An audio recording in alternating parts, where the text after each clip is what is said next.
Bien, queridos hermanos, hermanas, amigos, todos, vamos a continuar nuestro comentario de esta gran epístola del apóstol Pablo y particularmente en ese capítulo 12, con el término del 11:33, teníamos todavía yo creo estábamos en deuda con este capítulo 11:33, ese pasaje que tantas veces he mencionado y que realmente es una de las partes más profundas de esta carta. Como recordaréis, la conclusión que el apóstol hace después de haber explicado cómo la salvación que él ha provisto ha llegado a judíos y también a gentiles. En los dos casos, judíos y gentiles, es una maravilla ver que el Señor ha seguido un camino que lleva a la confluencia del pueblo judío con el pueblo de los gentiles, cosa que de otra manera no se podía haber hecho. No hay cosa más opuesta, no hay cosa más contradictoria que la religión y la práctica religiosa de los judíos y de los gentiles. De manera que sabemos incluso por los textos del Antiguo Testamento, cómo las naciones de los gentiles son normalmente tratadas como destinadas a la condenación y a la destrucción, cómo el propio pueblo de Israel contribuyó a eso, cómo fueron expulsados de Canaán y, en fin, cómo la idea del incircunciso, la idea del que no estaba en el pacto de Dios, era sinónimo de condenación. Y por la otra parte, los propios judíos eran también aborrecidos por los gentiles. Y a lo largo de la historia de este pueblo se ha manifestado esa aversión, esa forma incluso violenta de intentar destruir a la nación judía, al pueblo de Israel, y por lo tanto es casi imposible pensar en alguna forma o algún modo en que estas dos entidades, judíos y gentiles, pudieran alguna vez reconciliarse e incluso, como podríamos decir, fundirse en un solo pueblo. Pues bien, el apóstol Pablo había estado tratando de todo esto.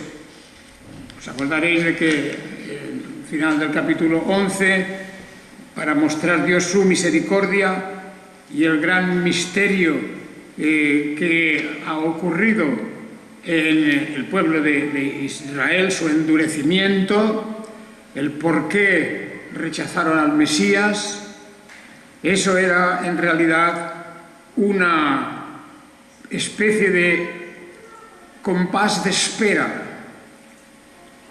porque venía detrás de todo aquello, del rechazo del judaísmo a Jesucristo, venía luego una nueva era que nadie conocía, y es que finalmente los gentiles iban a ser los más entusiastas creyentes en el Mesías, los gentiles. Y aquel endurecimiento de Israel es un endurecimiento que al final lleva a un acto de misericordia divina, como también todo lo que había detrás de la vida de los gentiles, todo el pasado de los gentiles, de su corrupción, de su disolución, etc., todo aquello también lleva a un acto de misericordia de Dios. Es decir, iban a ser justificados por medio de la fe en el Mesías. No había otra manera. El perdón de los judíos y de los gentiles no podía hacerse, no podía venir a través de sus propias obras o de un acto voluntario de ellos, de un cambio voluntario de ellos. Tenía que ser un acto de misericordia, un perdón gratuito. Tenía que ser una decisión soberana de Dios de a judíos y a gentiles unirlos en un solo pueblo, mediante el perdón de sus pecados. Y por lo tanto, dice, ya nos decía en el versículo 11-25, que no quiero, hermanos, que ignoréis este misterio, porque para que no seáis arrogantes acerca de vosotros mismos, que un endurecimiento parcial ha ocurrido a Israel hasta que entre la plenitud de los gentiles. Fijaos vosotros, aquí el misterio lo trata como un misterio, en el sentido de que no es una deducción racional que podemos hacer de que esto iba a ocurrir. Nadie podía pensar que judíos y gentiles al final se iban a fundir en un solo pueblo, parcialmente, porque no tenemos que exagerar. Esto es aquello que habíamos tratado de algo como una acción de Dios para una parte de los gentiles, para una parte de los judíos. Bien, y así dice, en versículo 26 nos decía, y así todo Israel será salvo. La combinación de los gentiles y de los judíos forma el conjunto de Israel, de un solo pueblo. Ya lo habíamos mencionado, como nosotros los gentiles somos tratados ante el trono de Dios como también descendientes de Abraham, justificados por la fe. Y por eso Él es nuestro Padre también, que somos descendientes de Abraham espiritualmente, por la fe. Y ese es el plan de Dios. Está así abriendo el apóstol, diríamos, una caja que nadie podía imaginar qué es lo que había dentro de eso. O sea, los planes divinos, que a través de los endurecimientos de unos y de otros, al final Dios tiene que ejercer su misericordia en unos y en otros para fundirlos en un solo pueblo. Esto es algo que traspasa nuestros cálculos o nuestras ideas. Nadie pensaba que jamás judíos y gentiles iban a estar reunidos en un solo pueblo, que es la Iglesia de Dios. Esto era algo impensable. Incluso, fijaos que desde el mismo momento de la venida del Mesías, Jesús iba a encontrar la oposición, por un lado, de judíos y su rechazo, y también, por otro lado, de los propios gentiles, porque Él murió a manos de gentiles, aún a pesar de que la condenación vino por la acusación de los judíos. Fijaos entonces qué descubrimiento el apóstol nos está haciendo aquí de cómo la verdadera naturaleza de la Iglesia viene de la fusión de dos pueblos que antes eran irreconciliables. Y efectivamente, eso ha continuado así porque hay cristianos judíos y cristianos gentiles, y en cada época ha variado su proporción, sus números, etc. Pero lo cierto es que la Iglesia de Dios, el pueblo de Dios, en el día del juicio estará compuesto de judíos y gentiles. Y eso es una muestra de la maravilla de la inteligencia divina. Por esto venía aquel texto tan bonito que me deleita volverlo a leer, que es el versículo 33 del capítulo 11, 33. Oh profundidad de las riquezas, de la sabiduría y del conocimiento de Dios, cuán insondables son sus juicios, inescrutables sus caminos. Pues ¿quién entendió la mente del Señor? ¿O quién fue su consejero? ¿O quién le dio a él primero para que le sea recompensado? Porque de él, por él y en él son todas las cosas. A él sea la gloria por siempre. Amén. Es decir, el apóstol aquí es como si estallara su corazón en una alabanza de la soberanía de Dios, de la independencia de Dios, de la diferencia de Dios de nuestros propios razonamientos, como diciendo esta sabiduría, este conocimiento, estos juicios insondables y estos caminos inescrutables que nadie podía haber imaginado, todo eso se debe pues a que de la mente del Señor ha venido todo este grandioso plan. Y bien, esa es la forma de rendirle tributo cuando dice que porque de él, por él y en él son todas las cosas. Este es el contraste con cualquier pretensión ridícula de los humanos de intervenir, de pensar que sus acciones, sus obras, en fin, su forma de actuar en la vida, eso tiene algo que ver con esta salvación o tiene algo que ver con los planes de Dios. Dios es independiente de nuestras obras, de nuestras acciones.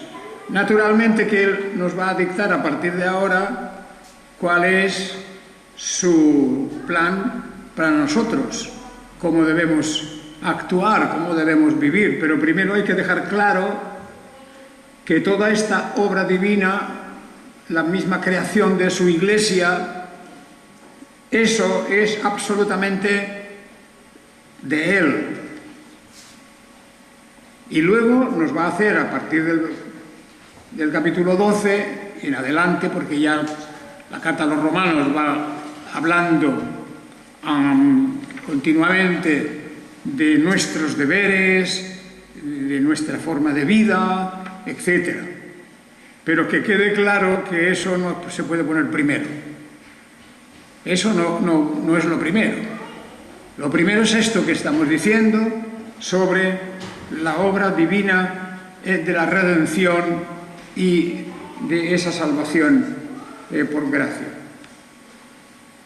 Por lo tanto, el capítulo 12 empieza diciendo: así que, hermanos, os exhorto por la gran misericordia de Dios que presentéis vuestros cuerpos como sacrificio vivo, santo, agradable a Dios, que es vuestro servicio racional.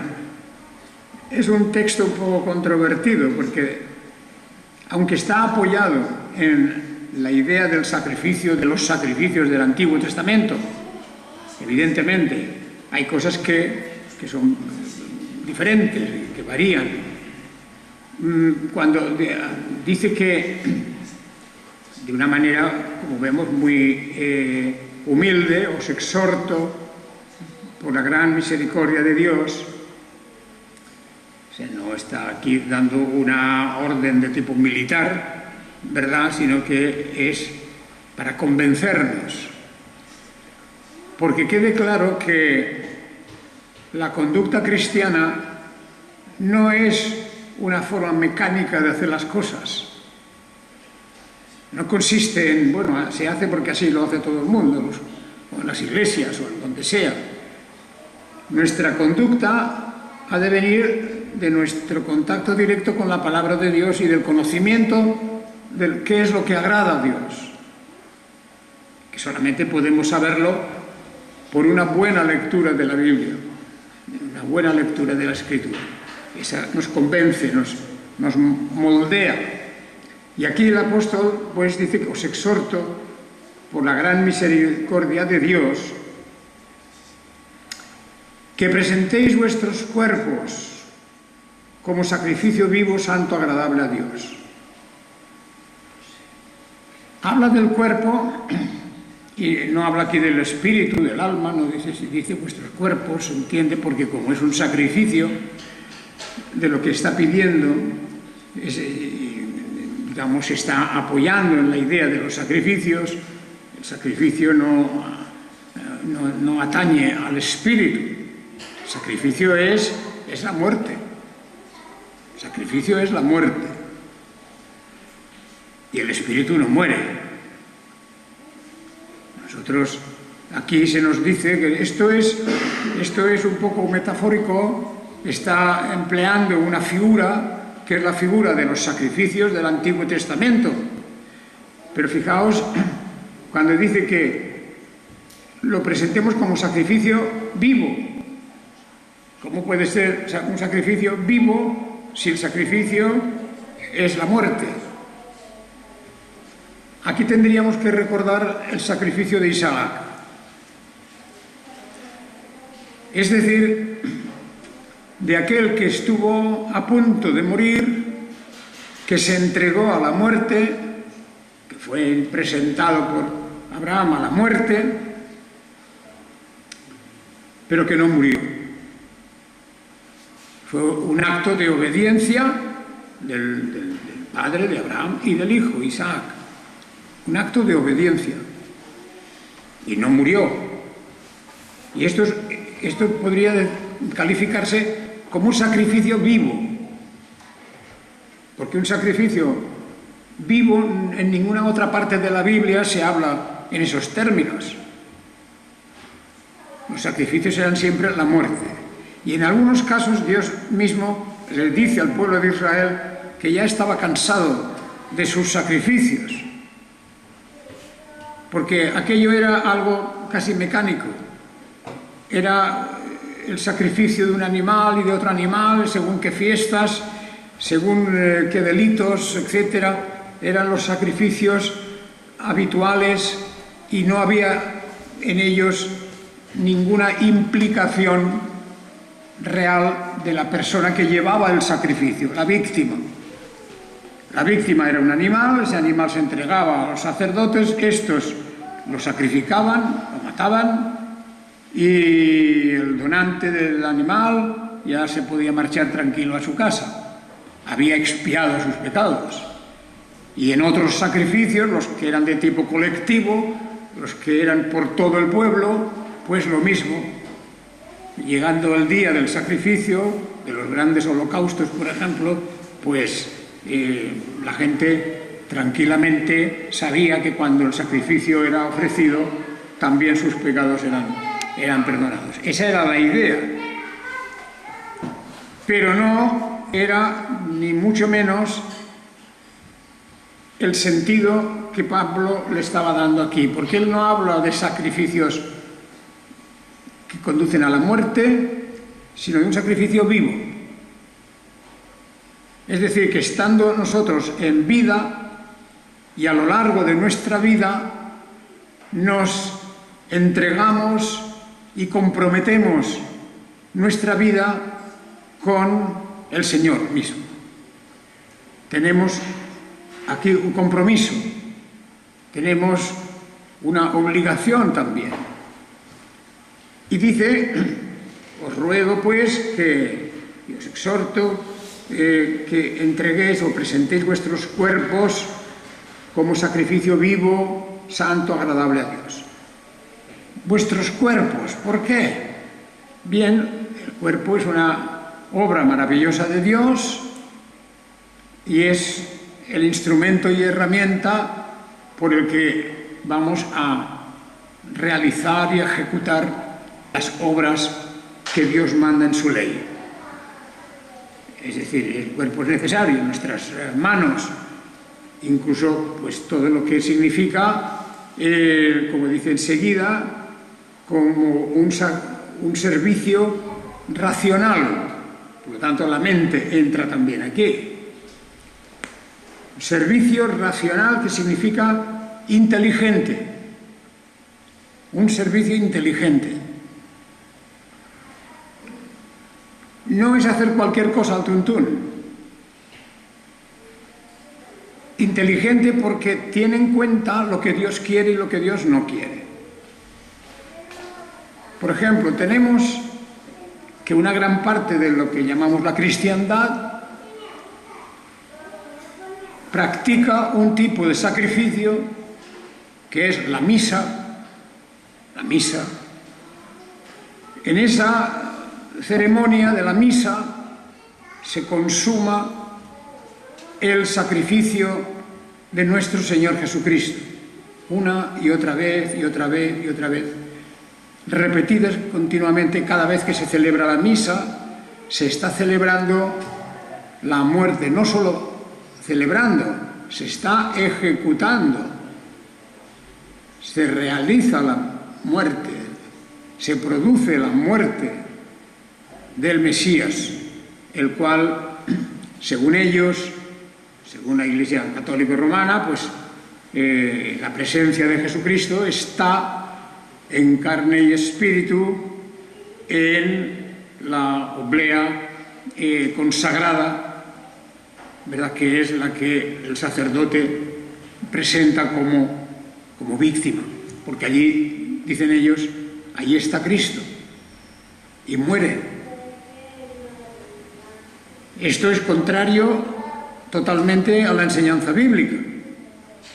Sabemos muy bien por otros lugares de la Biblia, la carta de los Hebreos sobre todo, que la muerte de Jesucristo fue un acto único, que Jesucristo resucitó y que vive a la diestra del Padre, y que por lo tanto no hay otro sacrificio más, no hay, imposible. Y el nuestro sacrificio inteligente, racional, como menciona él aquí, que sea santo, agradable a Dios, que eso es nuestro servicio al Señor. ¿El qué? El presentar nuestros cuerpos, como diciendo: Señor, aquí están mis manos, mis pies, mi razón, mi inteligencia, mis sentidos, todo lo que somos que viene de Él, nosotros lo entregamos.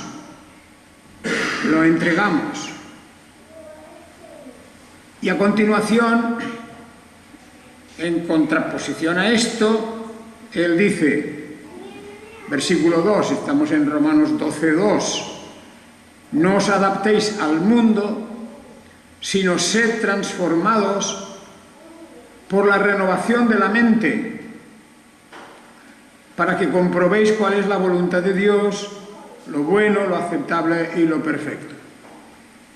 O sea que para hacer esto que nos pide, el Señor nos está pidiendo que presentemos nuestros cuerpos como sacrificio vivo. No tiene que haber muerte. Mientras vivimos en este mundo, en esta vida, tenemos que presentarnos ante Él con una renovación de la mente. Lo significa que se ha de haber producido una verdadera conversión, una conversión espiritual, mental, racional, de la inteligencia, por la influencia del Espíritu y la influencia de la palabra de Dios. Claro que esto no es producido por una máquina, no. Por lo tanto, no todas las piezas salen exactamente igual. La experiencia cristiana de la renovación, la experiencia cristiana del nuevo nacimiento, del arrepentimiento, de la conversión en general, todo eso es una experiencia variable en algunos aspectos. No todos hemos tenido la misma experiencia, porque no todos venimos del mismo centro. Hemos nacido en un lugar, hemos vivido dentro de una familia, cada uno tiene su historia, hay numerosos factores que han venido sobre nuestra vida, desde la educación hasta las diferentes relaciones y amistades y muchas cosas que influyen sobre nosotros. De manera que es absurdo buscar una especie de pueblo de Dios que sea completamente simétrico, totalmente, como una pieza producida por una máquina. De manera que eso lo sabemos enseguida cuando viajamos y vamos a otros países. Los cristianos de un país, los cristianos de otro país, que naturalmente tienen mucho en común, pero también tienen mucho que no es común, es diferente. No es porque eso signifique un choque que sea de incompatibilidad, pero es diferente. Los cristianos en un pueblo africano, por ejemplo, un pueblo africano. Los cristianos en un pueblo africano tienen un trasfondo muy diferente y aunque ellos están influenciados por misioneros occidentales que les han enseñado, pero luego resulta que también ellos han incluido muchas de sus costumbres, muchas de sus maneras de ver las cosas, de vivir, etcétera, etcétera. ¿Verdad? Tienen en común con nosotros su fe en Jesucristo, en la redención y salvación. Pero la vida, la conducta y las costumbres de ellos pueden variar enormemente incluso. Enormemente. Algunos habréis visto obras de cine, de teatro, o habréis leído libros de las experiencias de misioneros en países, vamos a llamar exóticos, en países extraños, donde han sido capaces de evangelizar. Y claro, las diferencias son enormes. Yo me acuerdo, y creo que os lo he contado varias veces, de un hermano que estuvo aquí unos años, una persona muy radical, muy radical. Dice que tenía un niño pequeño de 1 año y medio y le pegaba con una vara, porque la Biblia dice que hay que darle con una vara. Le pegaba con una vara al niño pequeñito porque cuando lloraba. Bueno, pues es una manera de interpretar la Biblia bastante bárbara, ¿no? Pero también, cuando veía una mujer que le parecía a él que iba un poco descubierta en su vestido, o que llevaba unos adornos de un collar, unos pendientes,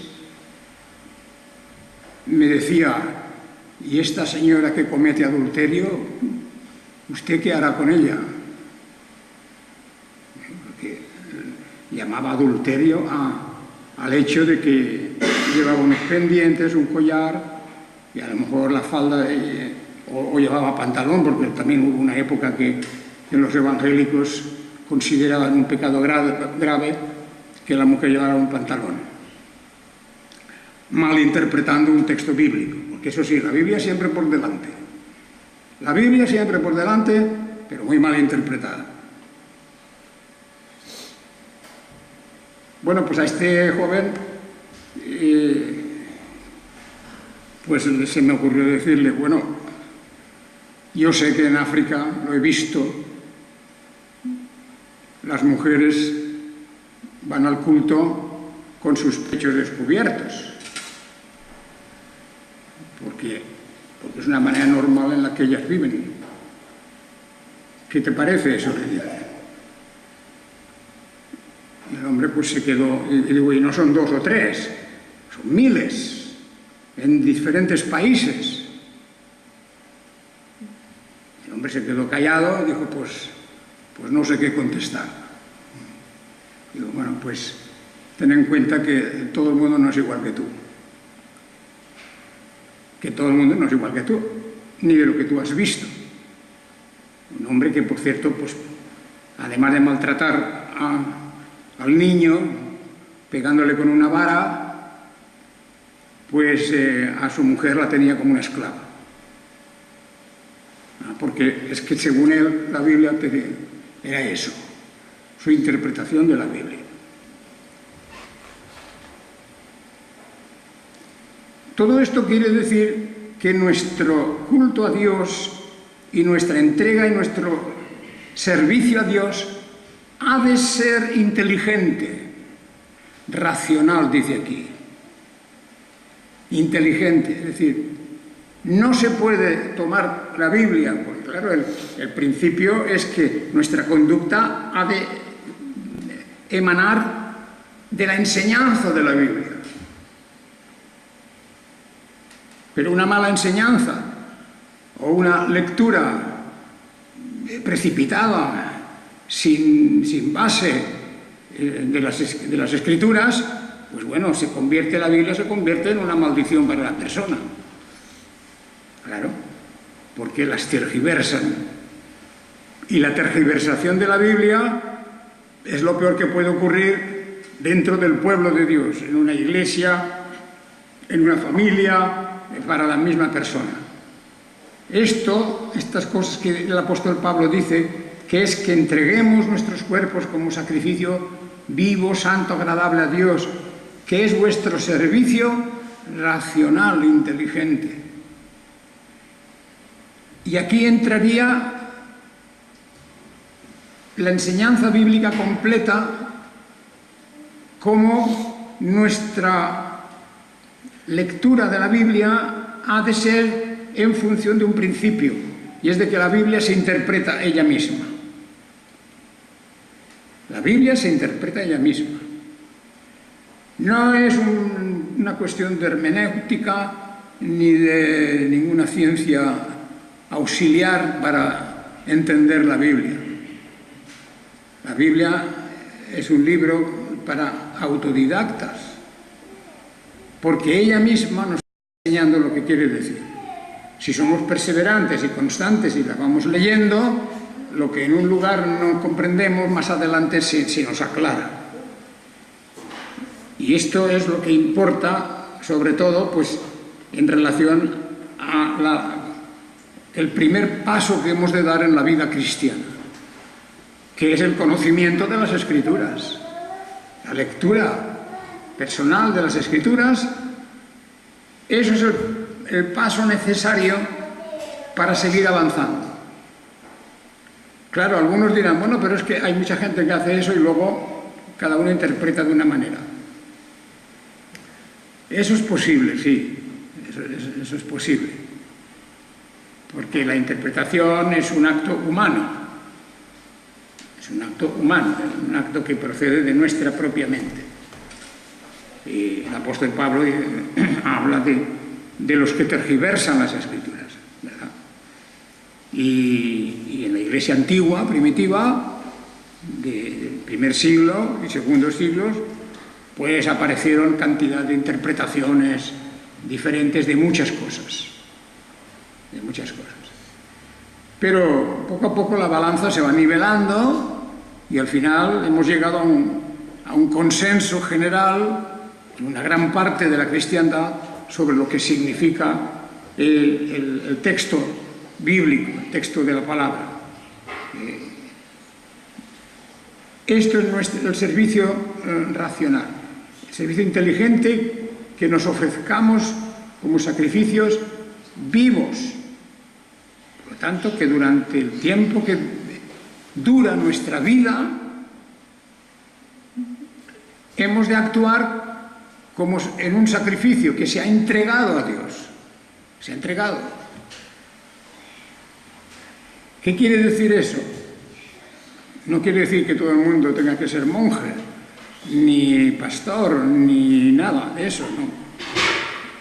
Quiere decir que todo lo que afecta a nuestra vida, familia, trabajo, estudios, etcétera, etcétera, se ha de hacer dentro de un contexto cristiano. que ha de hacerse para la gloria de Dios. Y esto es lo importante. Y por lo tanto dice, capítulo 12:2, Romanos 12:2, no os adaptéis al mundo, sino sed transformados por la renovación de la mente, para que comprobéis cuál es la voluntad de Dios, lo bueno, lo aceptable y lo perfecto.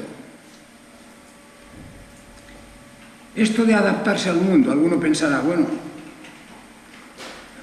hay quien lo interpreta de la manera más, en fin, más especial posible. Vosotros os acordáis de que, lo habéis visto muchas veces, hay una sociedad que están en Estados Unidos, establecidos, ¿verdad?, de origen holandés y centroeuropeo, los Amish. Vosotros habéis oído hablar de los Amish, habéis visto películas de los Amish. Estos en parte interpretan esto de que no adaptarse al mundo significa pues no tener un aparato de radio, no ir en un coche de gasolina, tienen que ir en una tartana o tienen que ir a caballo, no pueden comprar cosas manufacturadas, las tienen que hacer ellos mismos, y bueno, hay todo eso, y son una sociedad aparte, y no se adaptan al mundo. Es su manera de entender eso. También algunos aspectos de carácter espiritual, porque son buena gente, y yo diría, y son buenos cristianos, porque creen en Jesucristo, etcétera, etcétera. Tienen una idea de la disciplina muy, yo diría, muy básica, muy poco elaborada, y por lo tanto allí hay que andar con cuidado de cómo se habla y cómo se hacen las cosas.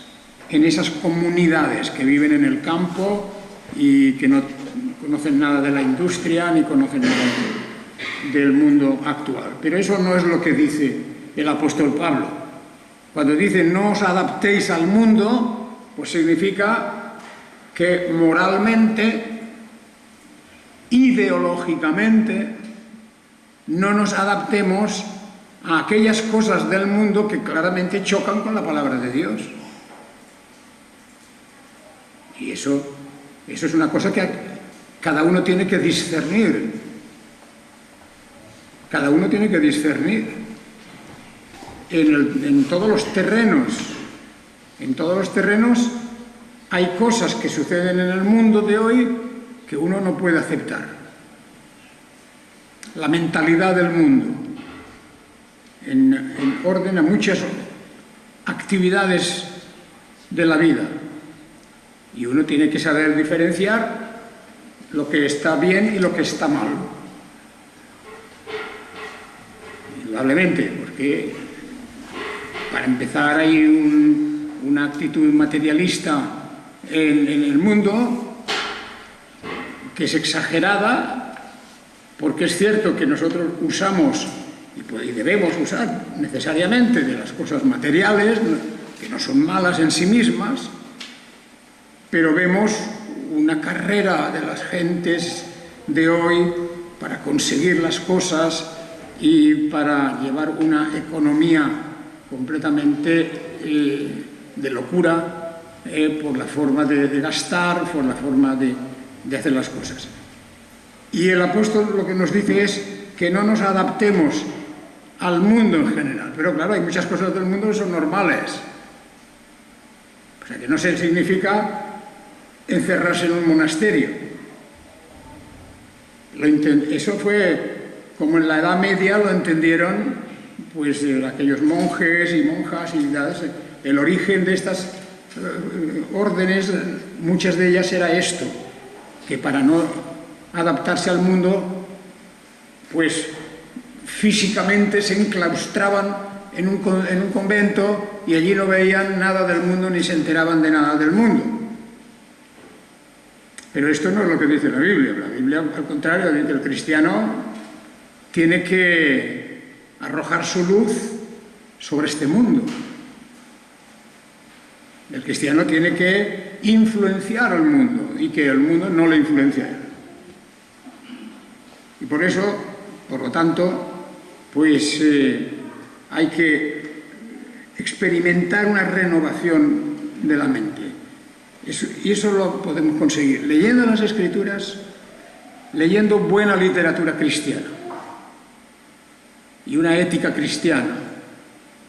Y eso es posible tener una vida diferenciada de la vida del mundo, en algunas cosas, en otras no, porque si viajamos, viajamos donde viaja la gente del mundo, y si trabajamos, lo más probable es que trabajemos con gente que no tiene nada que ver con la Iglesia cristiana, y si estudiamos, lo mismo, etcétera. Estamos en el mundo y hacemos cosas que son comunes a todos, pero aquí se trata de que haya una renovación de la mente para comprobar cuál es la voluntad de Dios, lo bueno, lo aceptable y lo perfecto. Esto es lo que la Escritura nos dice.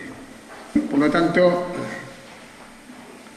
muchas veces he dicho, y para terminar, no hay un diccionario que nos diga esto es bueno o esto es malo. Y no hay ningún gurú o sabio de estos super sabios que van por las iglesias, que lo saben todo, y te pueden decir si esto es bueno o esto es malo.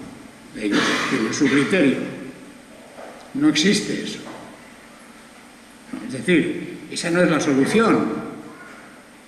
No hay tampoco inspiraciones directas, como yo he oído muchos hermanos, ¿verdad? Para saber si esto es bueno o esto es malo. Venga, vamos a orar. Oran así y dicen blanco, el otro dice negro, ¿verdad? Pues cada uno dice lo que le conviene,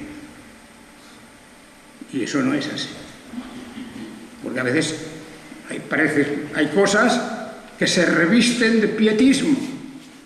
Pues sí, vamos a orar por esto, hermano, y lo que resulta de la oración pues es lo que ya de antemano yo quería, ¿verdad? Pues sí, el Señor dice que sí, que vaya. Esa es una situación que no es así.